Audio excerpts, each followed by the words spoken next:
JLM Podcast, episodio numero 11, come vi ho anticipato la scorsa settimana, è una puntata diversa dalle altre perché è in inglese. L'ospite è Craig O'Shaughnessy, che è il primo più famoso match analyst tennistico. Racconta un sacco di cose interessanti. Spero che avrete la pazienza di ascoltarlo, magari non tutto in una volta, però un pochino. Non so, al giorno, non so quando lo ascoltate, se al mattino, la sera, quando siete in macchina, in treno, eccetera. Sono 81 minuti, per me davvero ne vale la pena. Riascoltandolo nel momento in cui ho iniziato a tradurlo, l'ho apprezzato ulteriormente. Non è stato semplice, o meno, è stato lunga la traduzione. Cody ha fatto anche un lavoro notevole, anche lui ci ha impiegato parecchio tempo per far sì che i sottotitoli fossero sincronizzati con quello che veniva detto. Spero che lo apprezzerete. Allora, vi anticipo un altro dei prossimi podcast. Potrebbe essere il prossimo, potrebbe essere quello tra 2 settimane. Penso che entro 2 settimane massimo sarà pronto. Ve lo anticipo perché avete 3 possibilità. La prima è non guardarlo. Non vi interessa, non lo guardate. La seconda è guardarlo senza aver visto quello di cui si tratta, difatti ve lo anticipo. E la terza invece è vedere quello di cui andrò a parlare insieme al mio ospite. E non è un podcast sportivo, è un podcast su una serie TV che si chiama Landman. È finita non da molto la prima stagione, è su Paramount Plus. Secondo me è più divertente ascoltarlo e vederlo se avete seguito la serie, perché sarà tutto uno spoiler altrimenti. Però se invece preferirete ascoltarlo, vederlo prima di vedere la serie, si può fare, però ripeto, la soluzione migliore è guardarla e poi, tra virgolette, riviverla con me, la persona che sarà al mio fianco. Landman, Paramount Plus, insomma è stupenda. Nient'altro, fatemi sapere se vi è piaciuto il podcast con O'Shaughnessy e ora tocca al dottor Marla. Non si riesce proprio a battere in questa modalità, perché va in sopravvivenza come Nita di Brawl Stars. Una nuova puntata di JLM, non ne perdo mai una, tipo Rafa con Gasquet. Lo tira ad occhi chiusi, quel passante in cross. Se si attacca alla rete subisce troppo il lob. Che dritto che ha giocato, sembrava quasi un chop. Alla scuola di volée, il rettore è McEnroe. Servirà la T al corpo in kick, risposta fulminante della Las Vegas Kid. Tennis di puro istinto, tennis di tatticismi, tennis di geometria alla Martina Hingis. Tennis analizzato, commentato e sviscerato, col montaggio di Ale il risultato è assicurato. Non c'era questo podcast, finalmente è arrivato. Dimentica i pensieri, perditi nel principato. For this episode of JLM Podcast, I'm here with Craig O'Shaughnessy, who is an ATP strategy analyst, the ATP strategy analyst. He's been working with the Italian Federation for the last 8 years and has his own business called Brain Game Tennis, which is also a website, and you can find it at braingametennis.com. Craig, thank you so much for doing this. My pleasure. Great to see you. I'm in Austin, Texas. Unseasonably cold. It's the middle of the day. It's -5 Celsius. So it's nice to be inside and nice to catch up. Does it usually get that cold in Texas? It doesn't, no. But sometimes the Arctic blast makes its way down here. So this is Arctic air, and it's here for about 4 days. And then it'll be gone. On Sunday, it'll be 28 degrees. So, big changes here. Big, wild changes in temperature. Listen, I want to go way back because I've spoken to some friends, and mostly all of them want to know your background. They want to know, was he a tennis player? So I looked it up, and you were a pretty decent tennis player. You played number 1 at Baylor? I was okay. Yeah, I played 1 at Baylor. I was an All-American in junior college, my sophomore year at Saddleback Junior College. Won Ojai doubles, which is the second oldest tournament in America. I was okay. You know, I never said, okay, I'm going on the tour. I'm going to go and play. When I finished college, it was either get a job or play more tennis and get a job one out. But I greatly enjoyed my playing days. I grew up playing in Albury, Australia, 25 pristine grass courts, serve and volley, going to the net, just really a great place to grow up and learn the craft of playing tennis. So I was okay, and that served me well for the rest of my coaching career. You graduated in 91 in journalism, but you never thought about being a journalist, following the tour maybe in that way? You know what? Right out of high school in Australia, I got a job working as a journalist at the newspaper in my town. It's called the Border Mail newspaper. It's a small town. My town was, at the time, about 30,000 people. Albury, it had the Border Mail newspaper there was the first newspaper in Australia to have colour photos. So that was a big deal when that came along. It was all black and white, but they were the first. So they loved that. And then I worked there for about a year and a half. And I really enjoyed journalism. I enjoyed working at the newspaper. I primarily followed sport, but I did some other things there as well. But the whole time I was there, I know I can come back to this. I still wanted to play tennis. I thought a college scholarship would be the perfect way. I can still study journalism. I can play on a team. My freshman year, when I came over, I had no idea where I was going, really. A friend of mine, his father knew a coach in the US, said, I know where I can help you with a scholarship. Send me. I want to go. That'll be fun. I went to a place called Oral Roberts University in Tulsa, Oklahoma, an extremely evangelical school, religious school. I do not come from a religious background. So it was eye-opening, to put it mildly. We have a few things in common because I also went to college. I went to Pepperdine, which is also a Christian school. Yes. I graduated in 95 in journalism. Really? That's fantastic. I've been to Pepperdine many times. It's a phenomenal campus overlooking the Pacific Ocean. Just beautiful. When I transferred from Oral Roberts, I went to Saddleback College, which is in Mission Viejo, which is maybe an hour and a half, 2 hours south of Pepperdine. And so I played junior college tennis in California, and went to Pepperdine several times. And it was, they were one of the best teams in the country. UCLA was phenomenal, USC phenomenal. So my time in California was magical. And you must have had a blast at Pepperdine. Yeah.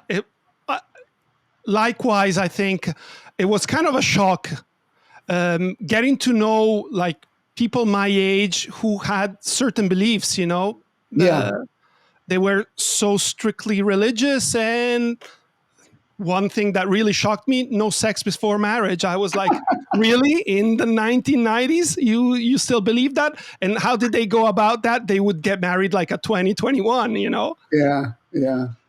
Anyway. Just crazy.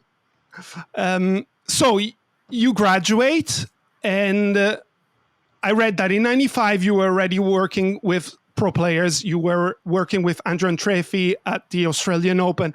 So what happened between 91 and 95? Great question. So I graduated from college, and I'm like, do I go down a journalism road? Do I go down a tennis coaching road? And at the time, I went Oral Roberts, heavily religious, Saddleback Junior College, don't care about anything at all. And then I ended up about halfway between a Baylor University in Texas here. And there's certainly a religious school, but not overly. So was it dry campus? Because Pepperdine is. Yes. And there were parts of Waco that were dry and parts that weren't. Okay. But that's half the fun. No girls in our dorms after 11 o'clock at night. Well, it's not, if you get caught, it's not good. No. If you don't get caught, it's fine. Everything comes down to did you get caught or not. That's the key. So, and the more rules they put out, the more fun it is to break the rules. So we'll start with that right there. I like the way you think. Yeah. So I went in Houston, which is, it was about 2 hours away. There was a company called Peter Burwash International. Peter was the USPTA Pro of the Year, I think, back around that time, like 92, 93. So I joined the company, and they have about 80 to 90 teaching pros, primarily at very nice resorts around the world. They were through the Caribbean and Hawaii, and just gorgeous places. So, Peter trained the pros the training program there was magnificent on how to teach tennis, how to know everything about tennis, and how to teach tennis. And I came through the training class as one of the better players that has ever been in the company. I'm sure there was better, but I was in that upper tier of very good college player. Dabbled a little bit in the Pro Tour, just a hair, but anyway. So I thought, well, with PBI, I'm going to start working with older players, and when I say older, more accomplished players. And I never forget that I saw Peter in Houston. He came in. He was actually living in Hawaii, but he came into the world headquarters in Houston, and in the Woodlands actually. And I'm like, okay, I had a great time in training. I learned a lot. I thought I knew a ton, but now I've learned a lot. I'm ready to go, work with top players. And he goes, Craig, what every coach needs is 2 years working with pure beginners, 6-year-old, 7-year-old, 8-year-old, ladies that are 40 that have never played tennis. He goes, you need to learn to teach the fundamentals of our sport. And I'm like, this guy's crazy. I don't believe that. And then I'm like, okay, I'll embrace it. And for a couple of years, I did that. I taught beginners. I taught the fundamentals of the sport. I taught progressions. Sometimes as a coach, you come in and, just even feeding a ball to a player. Let's say you're feeding a young girl. I remember being in Spain doing this, feeding a young girl volleys. And she was one of the best in Spain as a kid, maybe number one in the country in tens. And her coach, family and coach invited me over. We're doing some work, and it's like, okay, time for volleys. So the coach is feeding her balls, forehand volley, backhand volley, and they weren't good. So I learned progressions. I'm like, okay, let's start with progression one. Progression one: put your racket down, put the ball down, stand there, don't even move your feet. Just go out and catch a ball. I'm going to throw it to you. Go out in front and catch it. Get your elbow away from your body. Get your hand out in front. No follow through. Just learn how to catch. And at the start, she's dropping it and swinging, and then all of a sudden, she's catching it, and it was correct. And I'm like, okay, progression two is you're going to take a step and do it. So we're now going to introduce the lower body. Progression three is I stand further away from you. Progression four is now you do it with a racket, but you're not hitting the ball. You're just timing it. The ball goes by you, and you do the volley, but you're not quite. You don't make contact. Progression six, you make contact. Progression seven, it comes back to my hand. Progression eight, I go further. So feeding a ball to a young player is like progression 15, and so my time in PBI taught me how to go through the progressions, and when the player gets about 7 out of 10 correct, you can move to something a little more difficult. And that, so the time in PBI from 91 to 95 in Houston is what I did before I moved back to Australia in 95. Okay, and what happened then? 95, I took over the largest tennis center in Australia. So in Australia, most tennis centers are owned by the local council, owned by the government. It's on council land. The council runs it. You have a committee that are voted in of 8 or 10 people to help run the center. So I came in as I became the president of the club. We had a committee. I was the only coach. The thing is, we had 52 courts. We had 30 grass courts, a row of 16 in a row and a row of 14, 16 and 14 in a row, and then other clay courts, 2 here, 3 there, 4 there. Mm-hmm. So 52 courts. And, I'd learned a lot in PBI. I learned a lot playing. And this enabled me to be a mad scientist. So especially with 16 courts in a row, I started an academy, and I said to myself, it's like, question everything. The big thing in coaching back then is like, you must have a 4-to-1 ratio at max with group clinics. And I'm like, well, is that really true? It is if you have to feed a ball, because, you don't want to have lines of 12 or 14. So I started my academy. It started small. I got a row of 16 courts, and I'm like, okay, I sit the kids down, however many were there that night. When it started out, maybe there were 10. After a month, there was 30. There was 40 kids there. And it was just you? Just me. How could you handle all those kids? I must have been really well educated. I found a system that was incredible. It worked. So the way to do it, let's say even we got a dozen, or let's even go more, 16. We'll go 16 players. I got a row of 16 courts. Anyway, so you sit them down, and I always sat on the grass. I still do it. I sit on the court, and so we're all at the same level. I'm not standing above the kids and talking down to them. I'm sitting on the ground with them. I'm connecting with them. And then I say, okay, whatever drill we're going to do. Maybe it's, we're on the grass. We're probably going to do a second serve and volley drill. So the object is we're going to practice finding the opponent's backhand, and the opponent has got to do everything they can to not miss returns. And let's say put it back at the player so they can get a volley. And we just rotate. So you get a second serve to the backhand.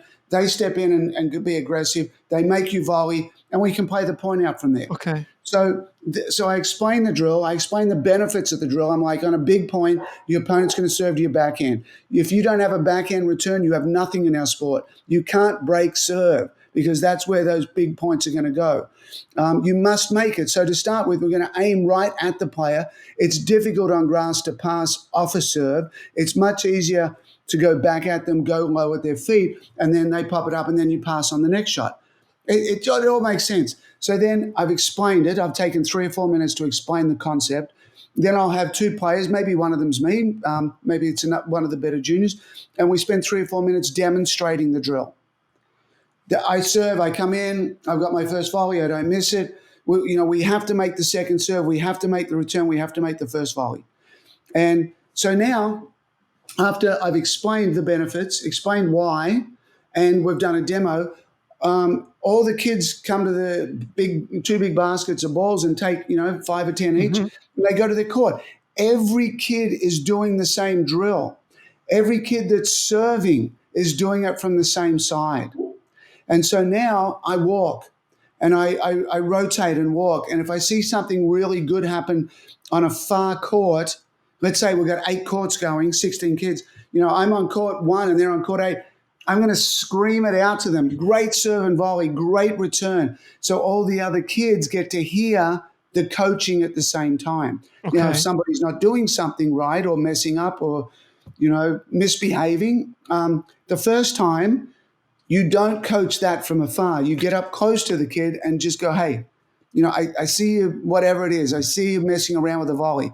I don't want you to do that. I want you to do it right. And so you give them an opportunity. Before you embarrass them in front of everybody there, you give them one opportunity. If they do it again, you're on court 1, they're on court 8. You're like, hey, whoever it is, Michael, what did we just talk about, Michael? And here we go, no. So then you go, everyone stop. Everyone put your racket down. Michael's going to tell us what he needs to do. And so you kind of, make them accountable in front of the group. And then when we sit down again, let's say it's 20 minutes have gone or 30 minutes have gone, and we all sit down again, and then I go around the group. Everyone's got to talk. I say, what did you get out of that group? And I go around every kid, and they've all got to say what they got out of that group. And then I say, well, we're going to do the drill again, and we're going to do it better. What are you going to do better? And they all got to say what they're doing better. So what we have now is kids coaching kids is what we have, because they're all saying the things they're doing well, things they need to improve, and things they want to do. So it works. If you sit down, it doesn't work if you don't sit down, because if everyone's just standing up, everyone's distracted. When you sit down, you look at me. I want to see your eyes. If I'm looking around, I don't see someone's eyes, I'm like, I'll just say their name. And they know. It's like, I've got to look at coach.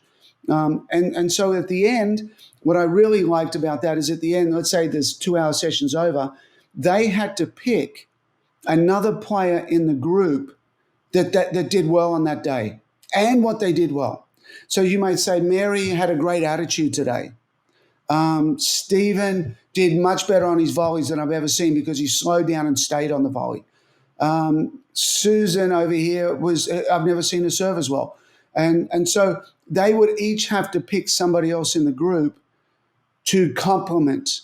Okay. And they knew that was coming. So they're all kind of trying to play well it feels good if you get singled out at the end and say, you know what, I did well today, and 3 or 4, 5 other people saw it. Because normally on a tennis court with kids, somebody will do something well, and the coach is the only one going, oh, well done, I like that. The opponent on the other side is not doing it. So I would always, walk by and, somebody hits a great shot and this kid's on this side. I'm like, I go, great shot, Mary. Thank you, Susan. And I would have the conversation for them, and they're like, yeah, okay, I get it. They are helping the group. When you get a group of kids, it's all about energy. You need energy. And I would walk around and provide that energy, and I would make sure that if somebody hit a good shot, their opponent on the other side said good shot to them. So that's what I did. Yeah, and you set a goal for them each day. The goal was for a friend or a teammate to compliment me at the end of the practice. Yeah, exactly. So it was really fun. It was really enjoyable. And because I could do whatever I wanted, and as the group got bigger, yes, I would have an assistant coach. With the younger kids, I had, one of the very good 17 or 18-year-old boys that would help me. So I called our elite group, our 6 to 8 p.m. Top Guns, and 4:30 to 6 was Young Guns. And, so the kids that were pretty good, 4:30 to 6, the kids were good 6 to 8. And, I did that 5 nights a week. We played pennant tennis on weekends. We went to tournaments. It was great. I was there for 6 years doing that, and really, really enjoyed it. So how did you manage in 95 to be courtside with Dally Randriantefy at the Aussie Open? So that tennis center I'm talking about is in Wodonga. Albury and Wodonga are sister cities separated by a river. Okay. So Wodonga's a little smaller. Wodonga's maybe at the time 15,000, 20,000 people. Albury probably 30,000. So Albury is the bigger tennis center. Albury has 25 grass, but historically it was actually a lead-in event for the Australian Open for many years on grass. You get Rod Laver going there and Lou Hogue going there and Roy Emerson going there back in the 50s. So Albury has 2 big tournaments, one at Easter and one at New Year. So at New Year, we had a big tournament. It was big back then. It was 15 to 20,000 prize money. Players from Melbourne would come up, and we saw that there was 3 ITF events in South Australia, and then there was a break before the Australian Open qualifying. They didn't have Adelaide or Sydney or the United Cup or anything like that back then. So we knew that some of those girls had entered in our tournament to come and play, even though it's on grass, but to come and play something before the Aussie Open. So I told the tournament director that if any of these girls arrive and they want somebody to hit with, if no one's there, I'll hit with them. Okay. So I get a call, Craig, can you come? We've got a girl here. I go down there. Dally's there. She's 17.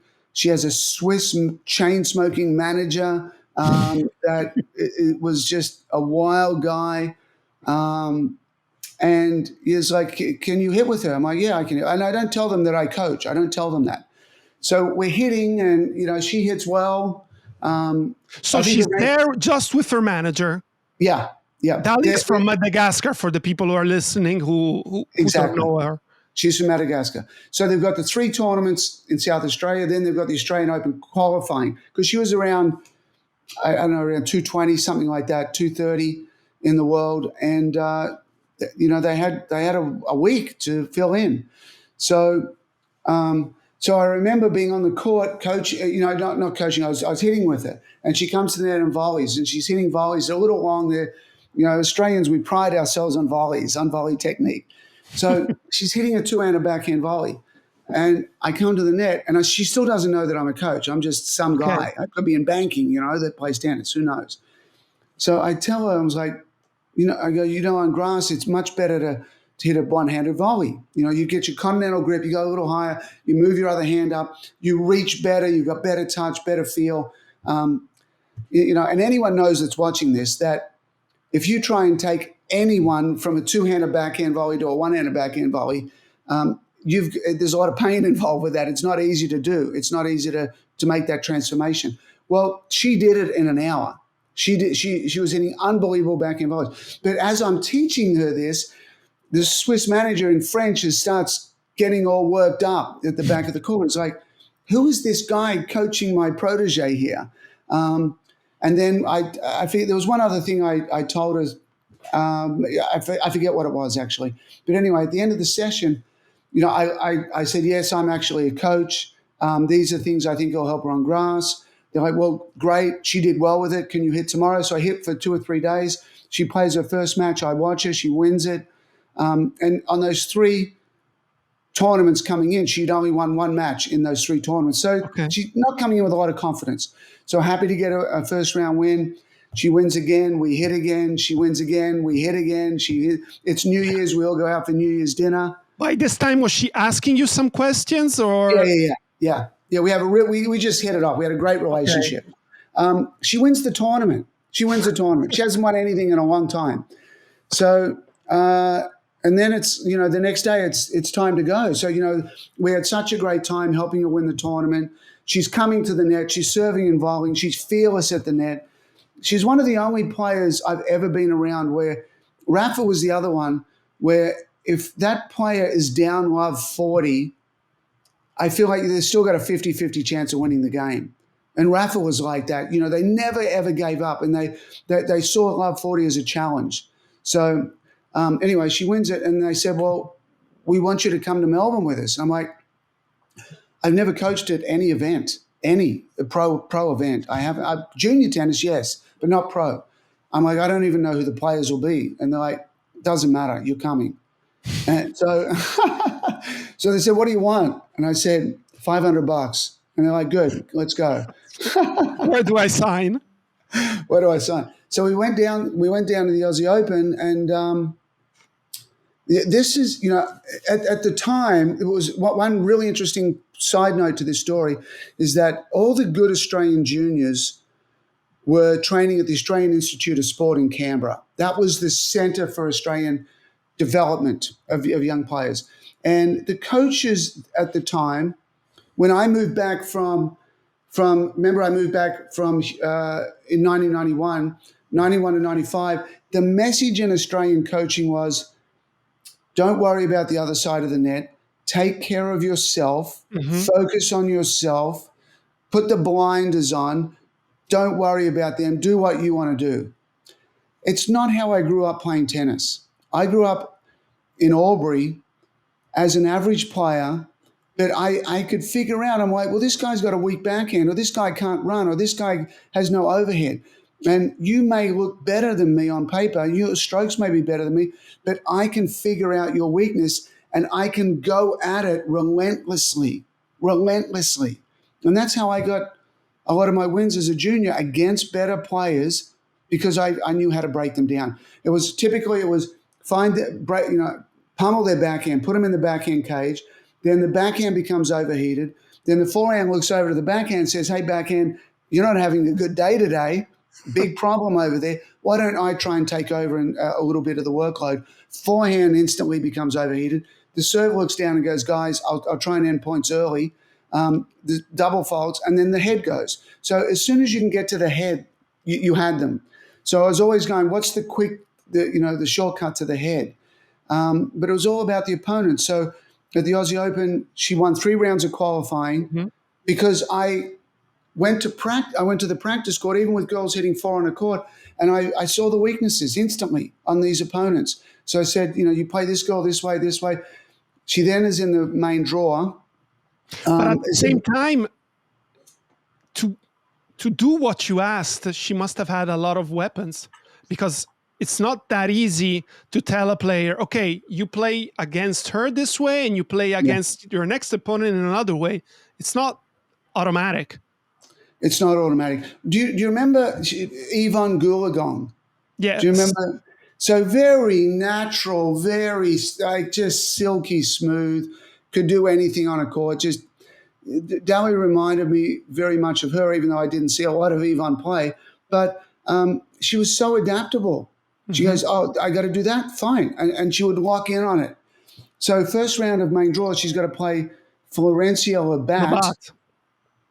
You've done your homework. I like that. Did. who's a lefty. And, Dally been training with me, so there's no problems there. And, Labat only slices a backhand. So the game plan was hit three. Three is the magic number. Hit 3 balls to a backhand. One of them will be short. One of them. As soon as it's short, you've just come off winning a grass court tournament. You are incredibly comfortable coming to the net. So you take that approach and you hit it to a backhand, and then you've got to pass it. She's going to hit a backhand slice passing shot, which is almost impossible to hit. So you just run that was it. Run that serve to a backhand, hit everything to a backhand. She kind of had a scooping forehand that could pull you off the court. But the slice backhand, even though it was good, it had a weakness in that you just can't always hit it deep. And Dally found a way to the net, and she won 3 and 5. Second round. She plays Tarabini. She plays Tarabini, one of the best backhands in the world ever. One-handed backhand, one of the best one-handed backhands.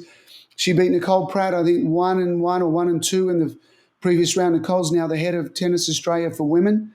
And the game, I go, what's the game plan? And she's like, well, I probably hit too many balls to a backhand. So the game plan is you hit every single ball to this girl's forehand, everything. Now, fortunately, it's in the exact same spot as Labat's backhand. So she's already just had a match of directing, unleashing. All her shots there. Yeah, all the shots there. So she beats her in straight sets, I think 2-2. Then she loses to Mary Pierce, 3-3, but nobody gets more than 6 games against Mary as Mary goes on to win the title. Huber the next round lost 4-2. Pierce dominated the tournament. Pierce dominated the tournament, and I've often spoken to Mary about it. And she said that was the match that I knew that I could lose because Dally had come through qualies, and she was a talent. She could go out there on the court and not be fearful, and played extremely well. So at the end of that tournament, it was so important in my coaching career because nobody could ever convince me otherwise that they would say it's all about you. And I knew I'd just given 6 game plans on, it's not about you, Dally, at all. It's about them. And she made third round of the Australian Open at 17. And, it was a big deal. She was, I was interviewed by Sports Illustrated, down there about someone that could be the next big thing in tennis. I knew that understanding the opponent was big. I knew it was big. Yes, you doing what you like, if that happens to match with what the opponent doesn't like, you're going to have a fun day at the office. But you've got to find the opponent's weaknesses. That's paramount. When did you start looking at statistics in a different way, and when did you start studying all those numbers? Yeah, so official tennis statistics started in 1991. Even though I can't find anything for it. I find 1992. Maybe they started at the end of 91. But anyway, that's the same year that I graduated from college and started coaching. So it just made obvious sense to me that in order to be a better coach or to be just a good coach or a knowledgeable coach, you got to know what's happening in matches. Everything was about the practice court because it had to be about the practice court, and it had to be about opinions because we had no data. 1992 was the dark ages of tennis data. It just didn't exist. So, then tennis came along and said, okay, we're going to do a little cheating here, is that the umpire has to record certain things as they're sitting up there in their chair. Aces and double faults, first serve in, second serve in, points won, things like that. So they become the early statistics because they were free and every umpire that was doing a professional match had to use that method. So I started looking at software and just started writing it down, pen and paper. First started with pen and paper. Just go through a match and go winners and errors and this and that. And so you just watch it on TV? Yeah, watching on TV. You still have those notes? No. Some of them? No? They would be so valuable. Yeah, they were. I wish I had them. I moved around a lot. So you only fit so much stuff in a suitcase. I wish I did, but actually there was, I think maybe, give me 1 second. Do I have something? Sorry, I thought I had something right here. I've got a trophy that's full of, no, I don't have it. Sorry. Okay, don't worry. Yeah, one of the things when I created a presentation about Agassi, which I thought were in there, I made these little cards and with a ring, and each card had a saying, it had a picture, and it had a saying, or it had some numbers on there, and I would give that out, and then I made a 1-page front and back page with all the analytics of tennis, and I laminated that, and I gave that to everybody. But the reason is I just needed to know the truth about tennis, because there was every coach has an opinion. So the opinion is the backhand's better. The opinion is practice with a backhand, or don't go to the net, or serve and volley's dead, or and everyone's opinion. You get 100 coaches in a room. We had 100 opinions, and I'm like, well, what's the truth? That's what really drove me down that direction. So then I had pen and paper with a lot of stuff, and then software. 2005, still dark ages, was Dartfish, and Dartfish had match tagging. So now I can actually tag a match and get the numbers. And from then on, it was like, okay, well, I don't have to guess. And then I'm like, well, if I can, video my junior player, I can record Agassi or whoever's playing Federer back then, or Sampras. I can record their matches, and then I can bring their matches and tag their matches and understand where they're serving, why they're going there, winners and errors. And, I could understand tennis. I could understand the inner workings. And, ultimately I was driven down that pathway because I just didn't want to guess. And whoever I was coaching, whether it was a junior, a beginner, or a pro player, I wanted to give them the best chance to win. And I knew that numbers represented that advantage. I knew analytics was the advantage early on. And I was the guy. I remember going to Miami, coaching Rajiv Ram, and I was the only coach at the tournament, the only one that carried a collapsible pole and had a camcorder. And I remember particularly the U.S. When was this? Do you remember the year? This is still like 2005 to 2010. Okay. Still, nothing had taken off yet. Nothing. And even the coaches, we're still in the, you've got analytics. We don't care. We just. Let me stop you. Yep. Did Michael Lewis' book, Moneyball, influence you a little bit? Did you feel like Brad Pitt does in the movie? Like at the beginning, nobody would listen? It was I'm sitting in that watching that movie, and it's like, oh my God, this is absolutely the identical. It's identical, not from him, walking out and listening to games on the road, but how people when they were scouting players. Exactly, completely dismissed analytics, and it was the eye test. I can see it. And I'm like, well, you can't see it actually, because it. The problem what people didn't understand is that, things are separated by time, and something happens on the 4th point and then the 32nd point and, 10 minutes later. And we've, there's so many things happening. We don't join the dots well. So yeah, Moneyball was, I'm like, okay, well, this is exactly what I'm doing in tennis.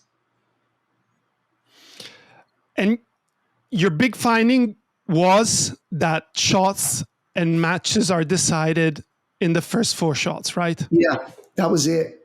That was incredible. That was, Did you believe it? Did you double check?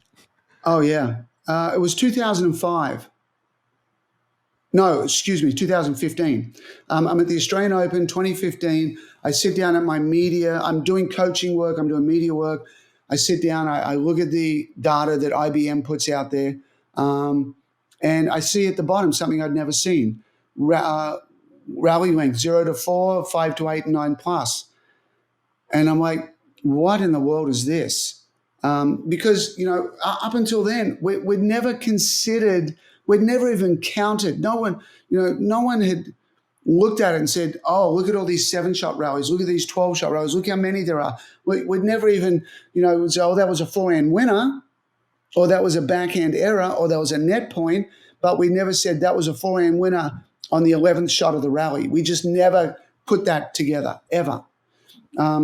So I look at it and I'm like, well, how can you have a rally of 0? So I go, there's a company called SMT that they really do all the data crunching. IBM kind of sits over them and takes the credit, but SMT are really doing the work. There was a guy called Leo Levin who invented the unforced error.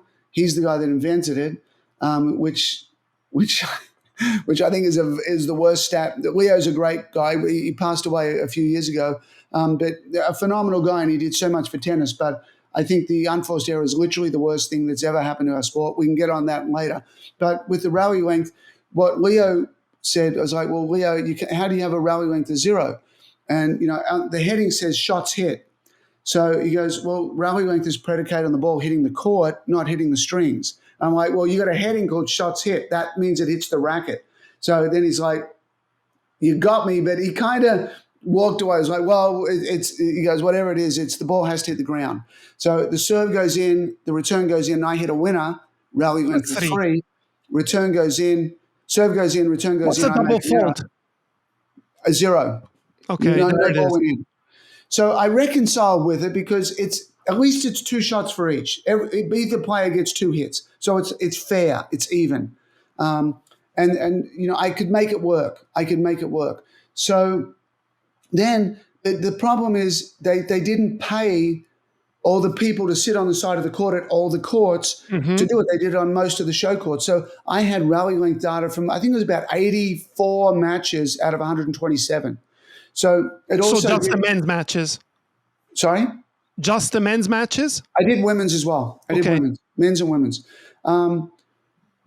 So then, because they don't have it on the tournament totals page because it's incomplete data, and they don't want to put incomplete data there. So I'm like, well, why don't you just pay somebody to, an extra $10 a match to sit there and do it on all the courts? It was only last year at the US Open that I've actually seen every single match from a slam done. So, I think even at the Australian Open this year, I need to double check.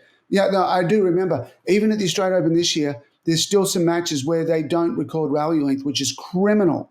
It's criminal because these players don't get all the data they need. If you play on a show court, you get all the data you need to improve and to understand the opponent when you play them again. But if you're playing on a backcourt, you get nothing. So how am I going to know what I'm doing wrong or right? So anyway, 0 through 4 ended up being 70%, 5 through 8, 20%, and 9 plus 10%. I saw this and I honestly, I'm like, I don't know what to make of this. I don't know does it mean anything? Do I just, close my computer and just forget about it? But, the more I thought about it and I asked other coaches and players about it, what do you think about this? And the thing that resonated the most very quickly was up until that time, that day, we revered consistency. We thought consistency was consistency, repetition, shot tolerance, grinding, suffering. That's what we went to town with. You had to be consistent. You had to win the long rallies. And now I see that long rallies of 9 plus were only 10% of our sport. And short rallies, which no one talked about short rallies. Short rally was actually the failure to reach the promised land of the long rally. Because on the practice court, let's hit 100 backhands cross court. On the practice court, it's all about long rallies. But in the match court, it's all about short rallies. And people lost their minds. Lost their minds when I said, it doesn't even matter who wins the long rallies. Because what I've also found out is in short rallies it's 70-30, but the closer you get, the longer a point goes, the more even the final outcome will become. It doesn't become more disparate, it becomes closer. You also notice that who won the most short rallies usually won the match. 91%. Yeah, over 4 slams, over 5 slams. I put two US Opens. So, yeah, the correlation, we had it completely wrong. Completely wrong. We thought being more consistent in long rallies was better. It's actually more consistent in the first two touches you hit.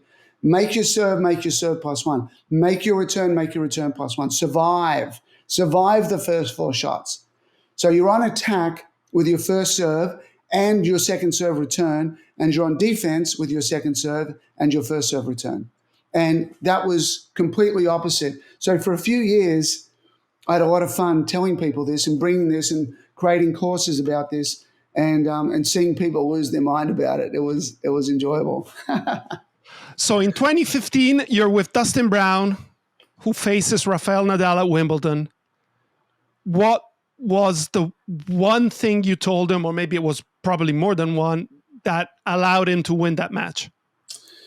Yeah, that was the most fun I've ever had in tennis. That day was the greatest day ever. Did you think going in that he had a chance?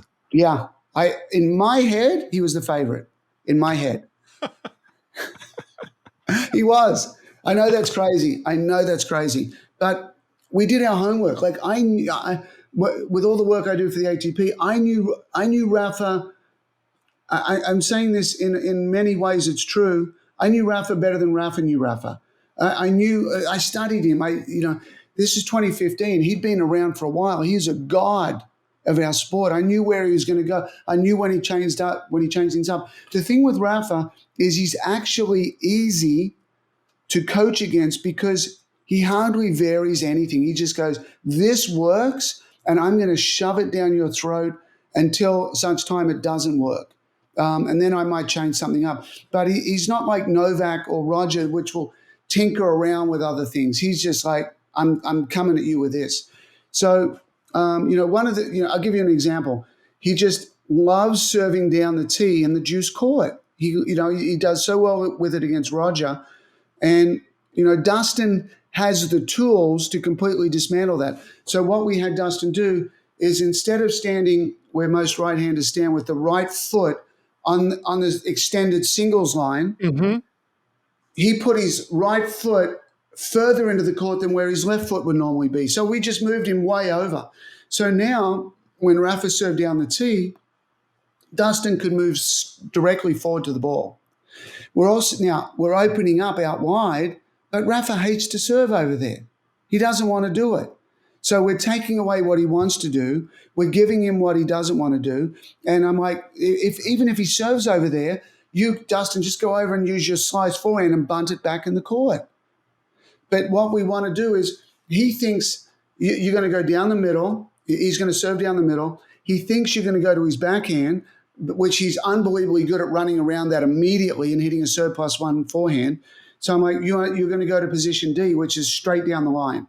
You're going to go straight down the line to the ad court. He's running forehand. He's not going to be ready for it. Dustin hit winner after winner after winner after winner by just taking one step forward, knowing exactly where the ball's going to be and knowing exactly where the target was. And it shook Rafa. The drop shots, I go, should I drop shot? I go, drop shot off returns, drop shot all the time.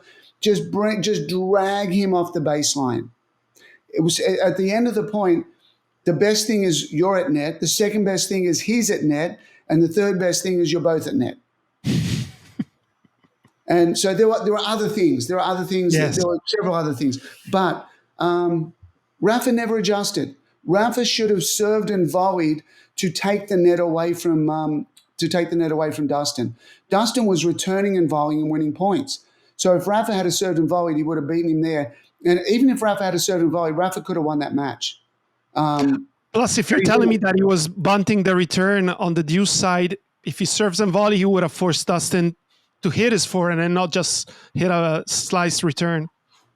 Yeah, well, Dustin wasn't slicing it really. He was hammering it. It was dead flat.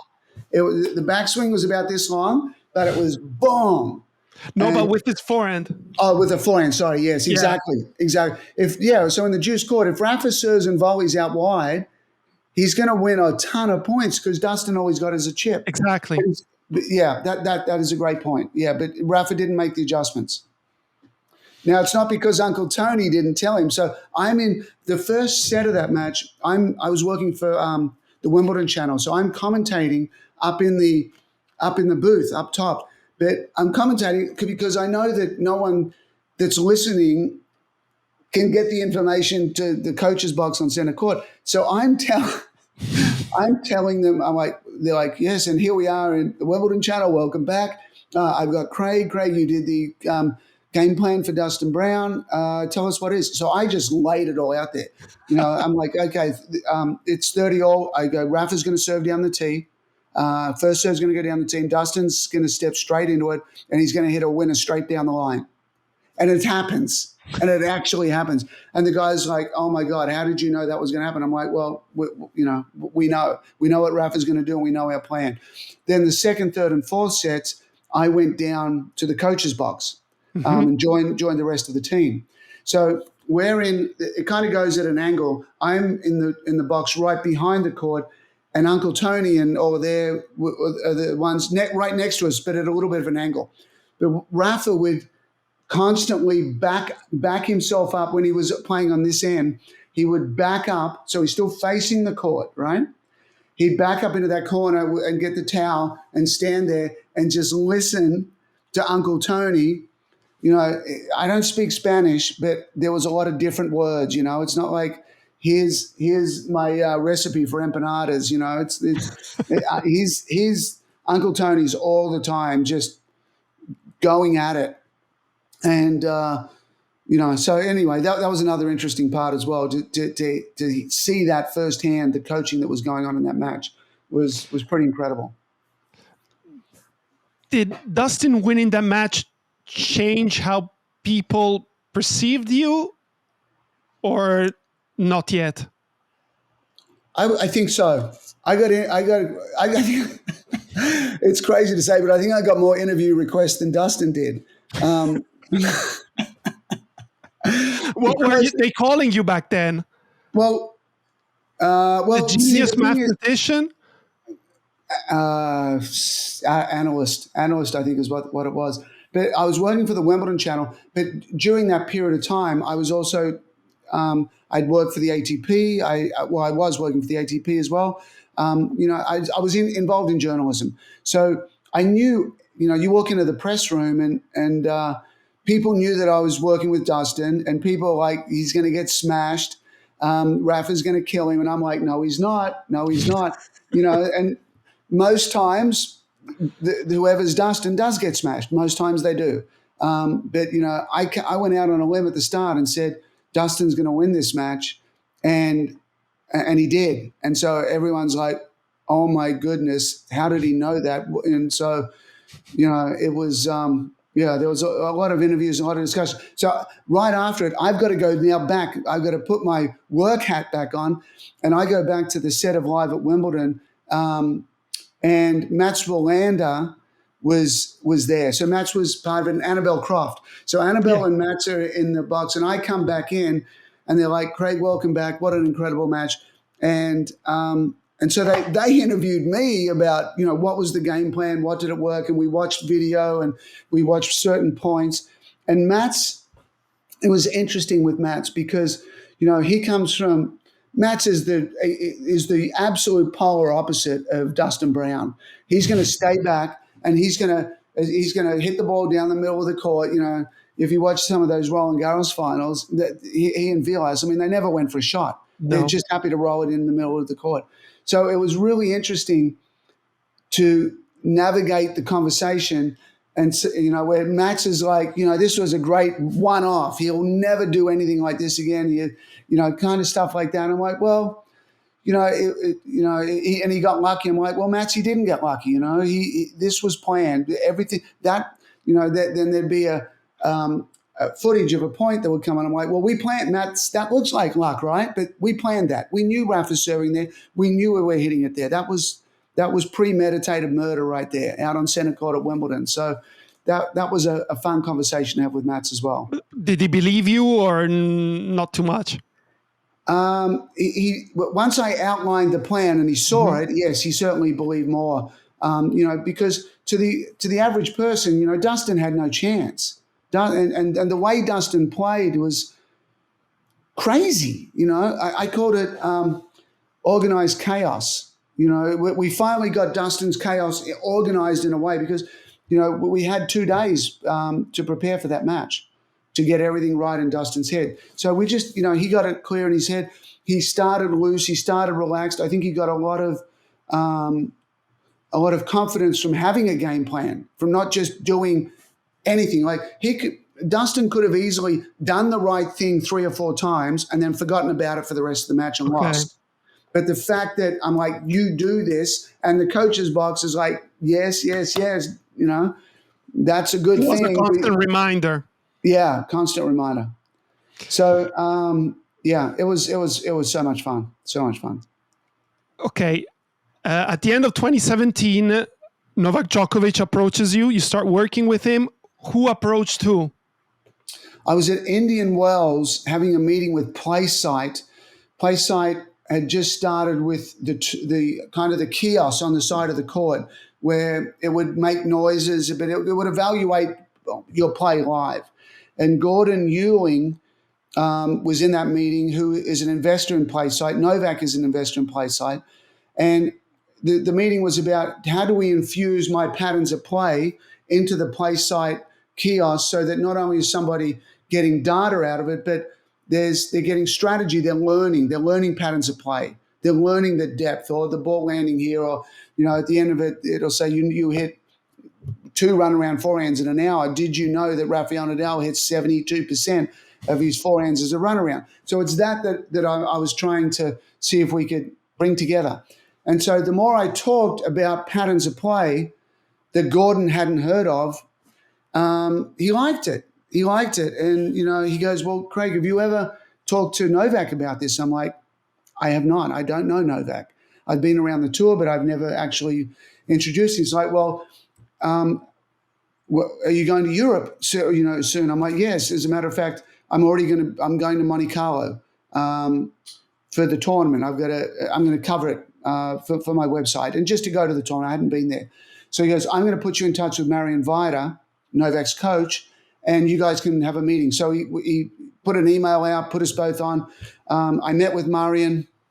I had my computer. I'm like, so anyway, I showed Marian everything that I can do. Is I can record Novak's matches.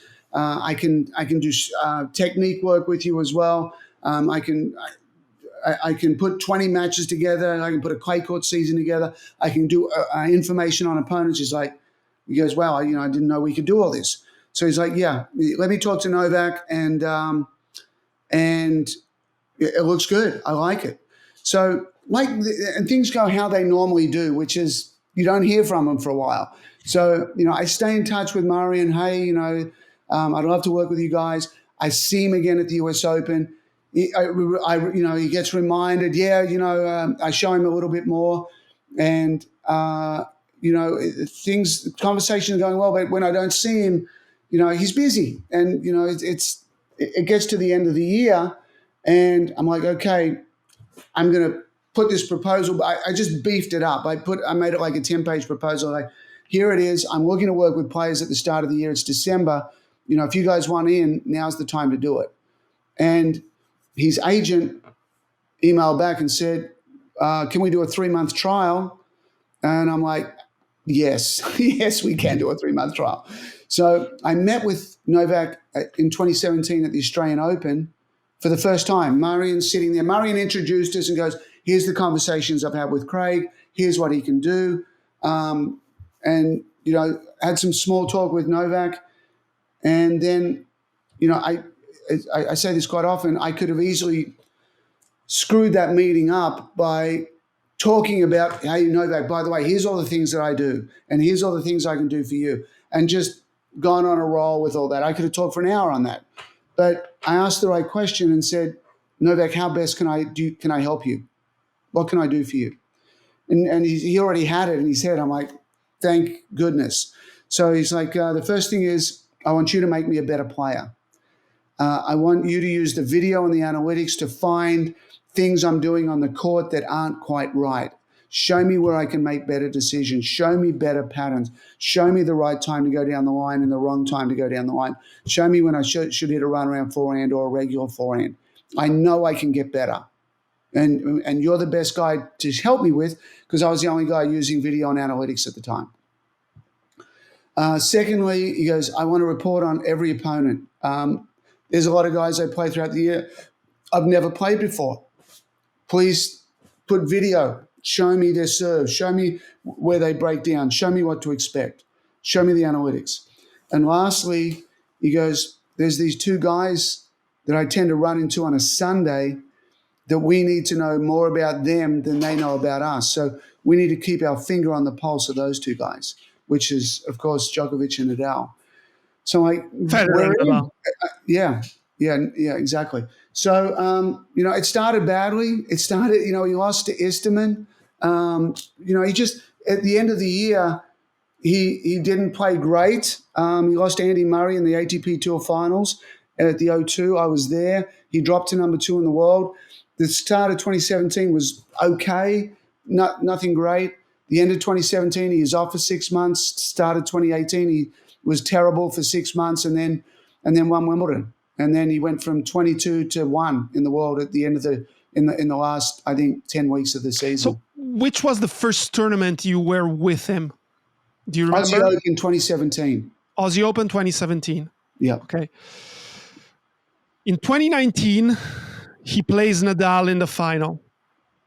And you tell him, Novak, you shouldn't stay close on your return, but you should stay further back. And Novak probably said, are you crazy? And you explained to him why. Why was this? Yeah, so the thing is with Rafa is that you know where he's going to serve once again, from Dustin Brown. You know he's going to serve there. So, there's no point. There's no point in staying up and hitting it back and kind of being rushed on it and him finding a forehand. If Rafa starts the point with a serve +1 forehand, you're dead. You're history. You're already, with Rafa serving, even though his serve's not that big, there's so much slice on it, it's difficult.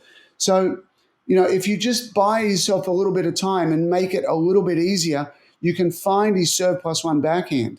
And then you're in the point. You're in every point with that you can. If Rafa starts with a serve and a backhand, you're in every point. And if he starts with a serve and a forehand, you're in almost no points. So a lot of it had to do with that. Is just don't stand where you normally are, because it's just more imperative that your opponent starts with a serve +1 backhand, more imperative than any other opponent. So let's find a spot where you can feel very confident you can find that backhand. So there were other things in that match, attacking position D, attacking his forehand out wide, setting up through the juice court to his backhand, rallying to the backhand but finishing with the forehand. And, from the very first point, he followed that. What's interesting about that match is Novak played Lucas Pouille in the semis, and he'd never played Lucas Pouille before, ever, which is crazy to think of. So Novak is always locked on the game plans. You sit down, I sit down with Marian, I deliver a little information, Novak digests it, he'll say something, Marian will sign off on it, and then I'll do a little bit more. And now here's some return data on the opponent. Novak has some questions or some comments, Marian will chip in, that's done. Now here's the rallying component. So we had this really nice way of delivering data to Novak. But when he hasn't played somebody before, he's extra locked in. He doesn't want to leave anything to chance, nothing. So for that semi-final, and Lucas Pouille is a guy that I know very well. It's a very straightforward game plan against him, very straightforward. So I delivered that straightforward game plan. Novak did only that game plan, and he just went right through Pouille. Went right through him. Lucas didn't know what hit him. It was just one-way traffic. So now that experience, I felt, helped for the final for Novak to absorb absolutely everything that was in that game plan. He absorbed it better. You know, it's like you eat something and sometimes you don't absorb it or, into the body. He absorbed everything for Pui and he absorbed everything for Rafa. And I was just sitting there going, I know what he's going to do because we've talked about it earlier that day. In this situation, you do this. In this situation, you do that, then that. And he just did it perfectly. That was one of the few matches where I knew he was going to win and win easy. And demolish. One of the few times I knew he was going to absolutely demolish his opponent. And it didn't matter. 3-2-3 that match. There was never a doubt. Yeah, he was going to even lose a set. Yeah, exactly. Yeah, he went right through him. One more match I want to talk about is Alison Riske defeating Ash Barty in the fourth round of Wimbledon in 2019. Yeah. That's a fun one. The way it started, Billy Heiser was Alison's coach. It's the middle Sunday where there's no play. I go into work, and I'd set up with Billy. Billy'd asked me, do you know how to play Ash Barty? I'm like, well, yes, I do. I study her. She's unbelievable. But there's just one thing that really matters. So I go, why don't I meet you on Sunday morning? I'll be down there early. So we're the only two people in the press area, in 100, 200 seats, whatever it is. We're the only ones in there. And then a friend of mine who's an Australian reporter walks in, sees us and goes, there's an Australian plotting the demise of another Australian. So I did the game plan with Billy, and essentially is when you go to Ash Barty's backhand slice, it's useless. It's pointless to go to a slice. She never misses her backhand slice, and you can never do anything with it. You can't hit a winner off it. You're going to make an error. So hitting the ball to Ash Barty's backhand slice is stupid. You go down the middle to a forehand. Make her have angles. Make her hit a regular forehand. Now you got your regular forehand versus her regular forehand. It's much more even. But if you got your regular forehand versus her insanely good slice backhand, you're done. So essentially the game plan was hardly ever hit it to her backhand. Rally down the middle to the forehand, and then when you get an easy ball, then go wide to the forehand because she'll be expecting you go to the backhand. So it was put the backhand to sleep was the strategy. So after we do the after we do the analysis, Billy walks away. Darren Walton, who works for Australian Associated Press, sits down next to me, and he goes, middle Sunday, he goes, Craig, there's no stories. There's nothing to write about. But we've got something to write about in you plotting the demise of Ash Barty. I'm like, sure, let's do it. So it was a pretty. The story was, I say in there like I have no allegiances. I'd love to work with Tennis Australia, but I'll work with anyone. And so it hits the front page of papers on Monday morning. It hits the front page of papers, the front page of sport, the front page of the papers. I'm I'm getting hate mail. I can imagine. You're un-Australian. Don't come back. Ash Barty is our pride and joy. How dare you? And then, so to top it all off, Alison Riske wins.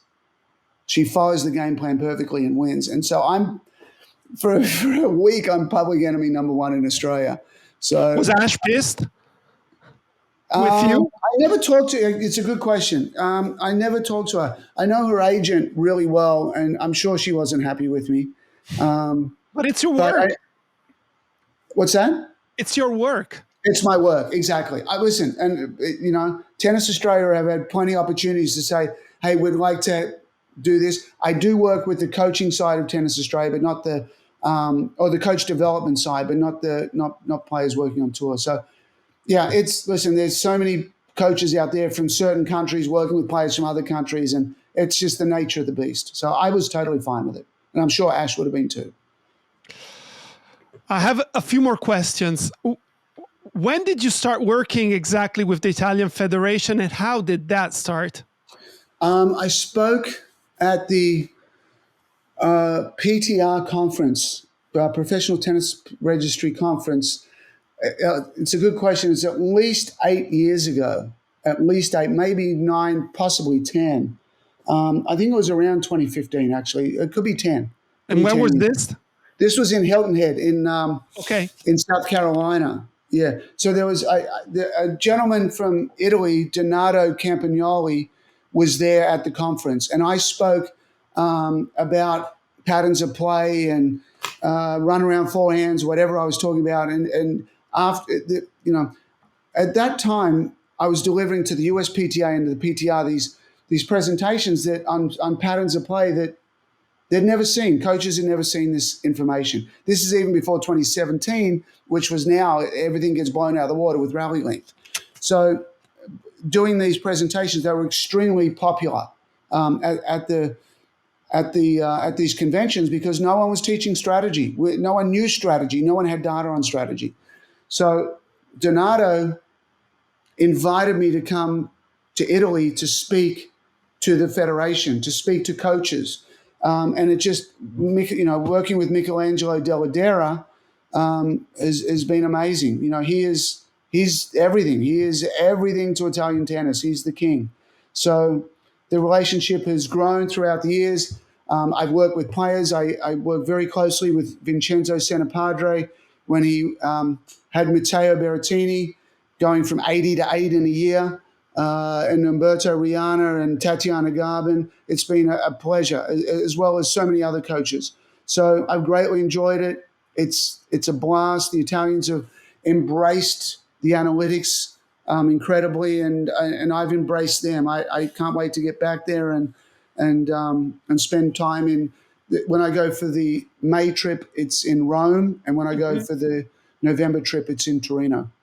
Okay, there's one interesting sentence that I read that you were speaking about Matteo's backhand slice, because you don't know how many mails I get that his backhand sucks and he's way out of his league.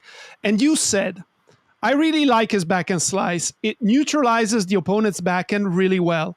When I see him hit it, I rarely see opponents do something with it. I don't see them hitting winners off his backhand slice, which reminds me of something you just said about Ashley Barty. Yeah. So it's not so easy to face his backhand slice. Yeah, Matteo's slice is a little bit different in that, I've started coming back this year, working closely with the team of Matteo and also Lorenzo Sonigo. And one of the things that is important to understand is Matteo's backhand slice needs to feed his runaround forehand. And in order to do that, it's not about hitting it so much to the corner, because you hit a ball to the corner, it's going to come back to your corner, and Matteo is just going to get pushed wider and wider. It's actually playing the slice more down the middle to the opponent's backhand, which will bring it back more middle, which 2 little shuffle steps, and now Matteo's got to run around forehand. So I think, when he had that big burst onto the scene, opponents had no idea what to do with the slice. Now they've figured it out a little bit, but I feel, with Matteo beating Novak yesterday, beating Greek Sport today, I watched both those matches here in Austin, he's hitting his backhand slice with more intent that the next shot ends up as a runaround forehand. And, he's demolishing the ball with his runaround forehand.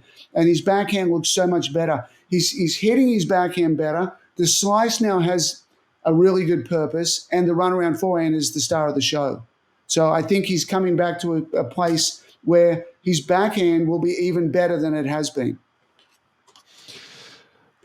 Since you started working around 95, what is the one thing that's changed the most in tennis for you? Well, there's several things. In 95, people could volley. People can't volley. I wrote a blog. In 2020, I wrote a blog and said, okay, here's the top 20 players in 2020. And then I go, let's go 20 years back. Here's the top 20 players in 2000. And it's in the blog. I'm like, who's a better volleyer today? Who would you kick off the 2020 list? And it's just ranking 1 through 20 versus the 2 years. I'm like, who would you kick off? And the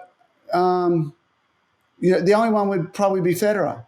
You would kick off. The rest of them, we're worse. We're worse. We don't teach going to the net. Whether it's we've modified the ball, we've modified the surface, we've modified the coaching. We're just not as good. We're not as proficient. We're not as adept at hitting a slice approach and going in and knocking off a volley. That's one thing. Serve and volley is another one. I beat that drum. Serve and volleys always works, and it's a fantastic thing to do. We're not as good as we were 20 years ago with that. The backhand has got better. The backhand has got way better. The backhand has got shorter. The sword and the shield. The sword is the forehand. The shield is the backhand. The forehand's got bigger, and therefore the backhand doesn't need to do as much. Like, well, you're going to give me all the power. My backswing's short. Like Kyrgios, his backswing's this big. The backswing is so short and so compact. Novak's backhand, so simple. So the backhand's got better during that period. And now it's much more about attacking the opponent's forehand out wide in position A than it is about attacking the backhand. So 20 years ago, you could break down backhands. Today, very difficult to break down backhands. In fact, you're only going there to pressure, but also to open up the forehand on the run out wide. That's the hole that bleeds the most is the running forehand today. From a statistical point of view, what are the biggest differences when you study a junior match, let's say under 16, compared to the pros? Is it still most shots end in 4 strokes? Same. It's Same? the exact same. Yep. It's 0 through 4. The serve and the return are difficult animals, especially the return. The return is about 30. The return, one-shot rallies lead everything. There's more one, which means the serve goes in, it doesn't come back. So junior tennis, it's the same. Errors. I did a study on from the Orange Bowl of junior tennis, only in the first 4 shots. The first 4 shots has more errors. So in general, tennis is 70% errors. In the first 4 shots, it's about 83% errors. But I did a Murray Nishikori match, was 83% errors. I did Orange Bowl under 12s was 82% errors. It's all the same. The sports say just played at different speeds, but the winners and errors are all the same. So the thing with junior tennis is the serve's not as potent. As you get older, you win more serve points. That's the key. In under 10s and under 12s, you're winning 50% of the points. You're winning 50% of your serve points. So, under 14s, maybe you're at 55. Under 16s, maybe you're at 60. On the Pro Tour, you're at 66. So, or 70. So the bigger you are, the stronger you are, the better you'll hit your serve, the more serve points you'll win. Last one. Let's say I'm working with Team Sinner, and Sinner is going to face, in 2 days, Alcaraz in a Wimbledon final. I come to you and I ask for help. How would you go about starting to study that match?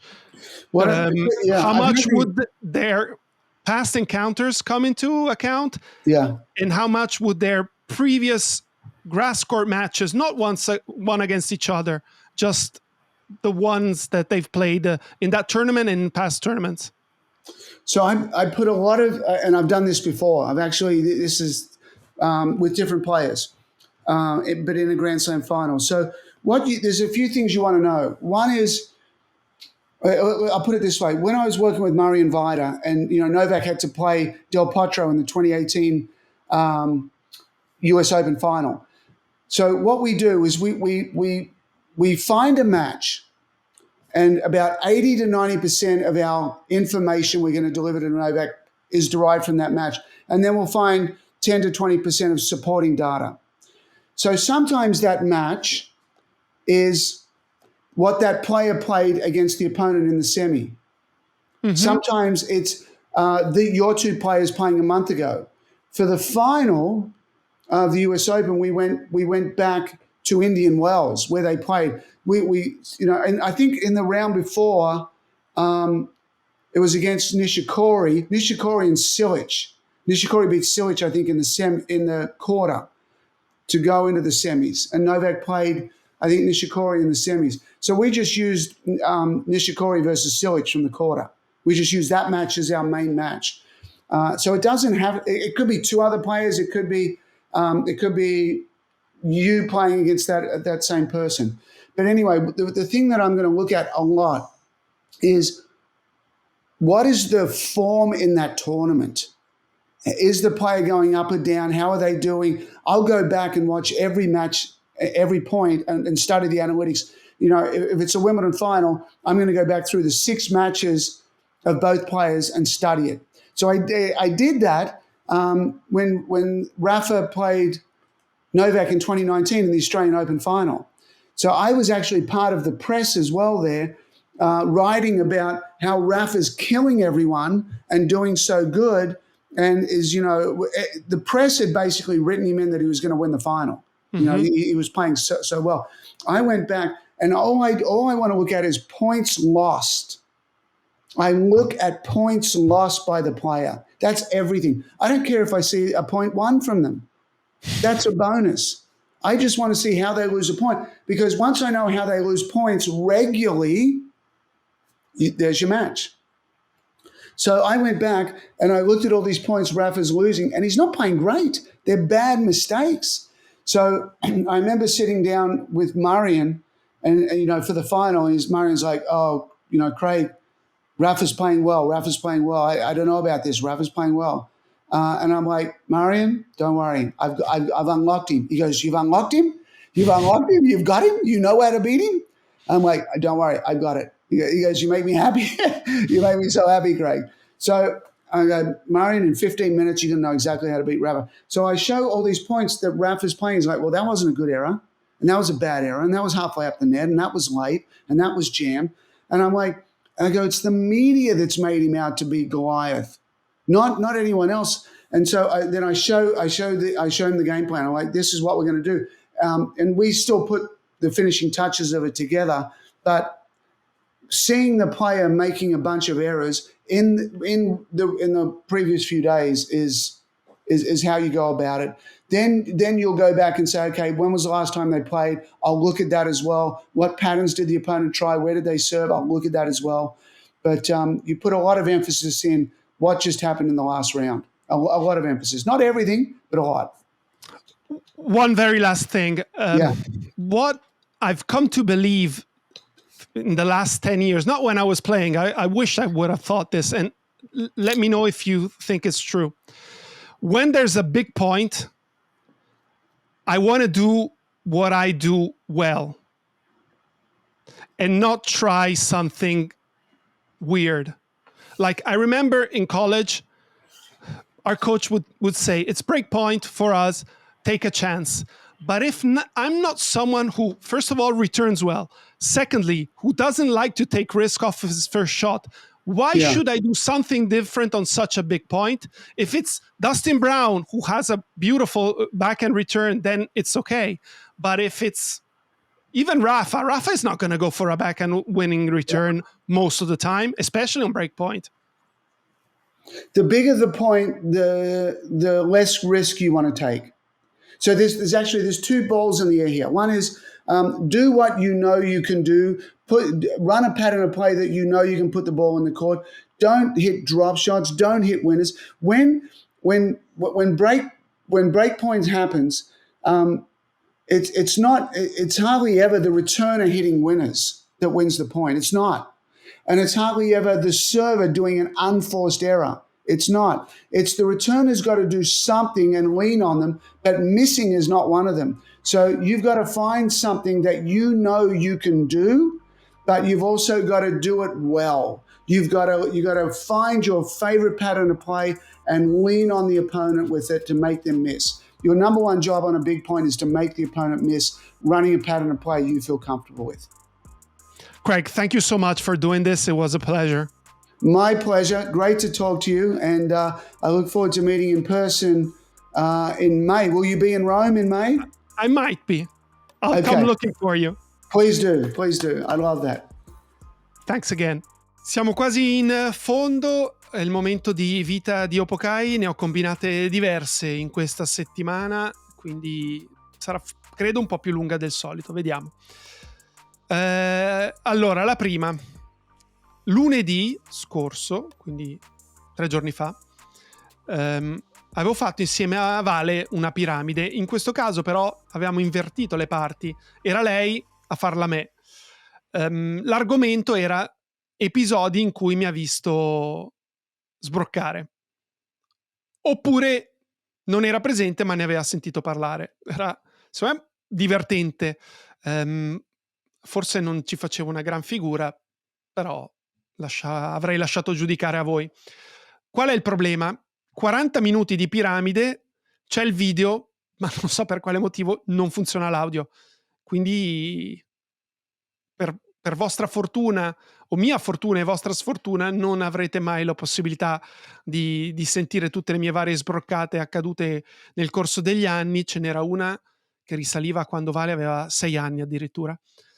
E non ha senso rifarla, perché il bello è quando appunto è tutto nuovo, non sai esattamente a cosa va incontro. Avevo immaginato che potesse essere qualcosa di simile l'argomento, perché mi aveva detto perché voleva registrare la domenica sera dopo Roma-Como, e mi aveva fatto capire se la Roma non ha vinto credo che venga ancora meglio, quindi avevo intuito che potesse essere qualcosa che mi avesse fatto innervosire. Quindi prima scemenza che ho fatto io, non ho controllato che la traccia audio andasse su e giù. Numero 2, l'altro ieri sera mi arriva una notifica via mail da Spotify che mi erano stati addebitati $10,99. Al che scrivo a Spotify e dico: ma scusate, ma per quale motivo ho pagato questi soldi? Allora iniziano ad arrivarmi delle mail e mi dicono: non lo sappiamo, adesso indaghiamo. Poi mi mandano una mail che era e poi c'erano un sacco di asterischi 11, e dico: non la conosco questa mail, ed era il motivo per il quale c'erano questi soldi. Niente, riescono a risalire al perché, mi ridanno indietro questi soldi e chiudono questo account asterischi 11. Ieri pomeriggio era Como e Vale mi fa: mi hanno chiuso l'account di Spotify. E il che ho capito che cos'erano quei $10,99, perché lei ha lo Spotify a pagamento, i primi 3 mesi erano gratuiti e dal quarto iniziavi a pagare appunto $10,99. Me ne ero completamente dimenticato, quindi tutte le playlist che aveva creato in questi mesi sono svanite nel nulla. Abbiamo dovuto riaprire un nuovo account. Nel nuovo account ha un solo mese gratuito e niente, sono un idiota, tanto per cambiare. Cosa sta combinando Jade là dietro? Si gratta. Niente, questa era la numero 2. La numero 3, venerdì scorso dovevamo chiudere casa a Como, e quindi, perché Francesca stava via 4 giorni, e quindi tiro giù una tapparella, pum, rimane in mano. Una tapparella che tra l'altro non avrei dovuto chiudere, ho scoperto dopo. Mi rimane in mano e quindi devo avvisare Francesca, devo cercare qualcuno che venga a ripararla, e ieri è venuto un signore che ha sistemato, e alla fine mi dice che erano 25-30 euro e io gli do 50 e lui mi ringrazia. Io pensavo di ricevere un resto e invece niente, si è tenuto i 50 euro. Va bene così, perché comunque era un lavoro che meritava secondo me almeno 50 euro, però solito pollo. Ultimo di Vita di Opocaj. Sabato scorso la partita under 15, la prima della seconda fase per Costa, gioca contro Mantova e purtroppo una delle avversarie si fa male al ginocchio, stava correndo, camminando all'indietro, è inciampata sul piede di una delle compagne di di Vale, è caduta male, si è fatta malissimo al ginocchio, quindi fermato il gioco per un quarto d'ora, è dovuta arrivare l'ambulanza perché lei era sdraiata a terra che si teneva tra l'altro il ginocchio, e a quanto pare mi ha spiegato Vale che il ginocchio non era dove doveva essere, e alla fine l'hanno portata via in barella e la partita è stata sospesa. Le sue compagne, le compagne della ragazza di Mantova, hanno preferito non continuare, quindi partita vinta per Costa 20-0 ed è stato comunque un momento molto triste e anche pesante da un certo punto di vista. Quindi non ho immagini da mostrare e quindi finisce così. La puntata stasera giocano a Bergamo invece la seconda partita Under 17. Come al solito sono informazione largamente rimaneggiata. Avevano vinto all'andata a Bergamo e mi sembra avessero perso in casa, quindi sarà durissima. E la prossima settimana vi saprò dire come è andata. Stasera c'è l'andata di Roma Athletic Bilbao. Vediamo un po'. Alla prossima settimana. Non si riesce proprio a battere in questa modalità, perché va in sopravvivenza come Nita di Brostar. Su una nuova puntata di JLM non ne perdo mai una, tipo Rafa con Gasquet. Lo tira ad occhi chiusi, quel passante in cross, se si attacca alla rete subisce troppi lob. Che dritto che ha giocato, sembrava quasi un chop alla scuola di volée. Il rettore è McEnroe, servirà la T al corpo in kick, risposta fulminante della Vegas Kid. Tennis di puro istinto, tennis di tatticismi, tennis di geometria alla Martina Hingis. Tennis analizzato, commentato e sviscerato, col montaggio di Ale il risultato è assicurato. Non c'era questo podcast, finalmente è arrivato. Dimentica i pensieri, perditi nel Principato.